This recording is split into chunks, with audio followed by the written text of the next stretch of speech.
Alors, une deuxième technique que je vous propose, cette fois, elle va pas nous permettre de trouver les coordonnées des points d'intersection, mais c'est pas grave, c'était pas la question forcément. Elle va nous permettre de répondre très rapidement à la question. Par contre, elle demande d'un petit peu d'intuition, ou du moins d'être observateur. On se rend compte d'une chose, c'est que dans notre droite ici, la représentation paramétrique d'une droite s'est formée, on l'a dit tout à l'heure, d'un point plus t fois un vecteur directeur. Donc en fait, les coordonnées du point en question, c'est toutes les quantités qui n'ont pas de t. Donc là, il y a 1, en dessous il y a 0, et en dessous il y a 0.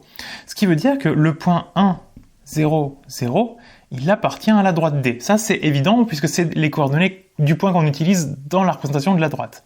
Mais il y a quelque chose d'intéressant, c'est que ce point-là, c'est évident qu'il est situé à une distance de 1 par rapport à l'origine.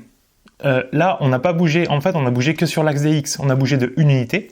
Concrètement, si vous voyez un repère en 3 dimensions comme ça, là on aurait les X, là on aurait les Y et là on aurait les Z. Nous, ce qu'on a fait, c'est qu'on a bougé de 1 ici, tout court. Puisqu'on est sur 0, on a 0 sur Y et 0 sur Z.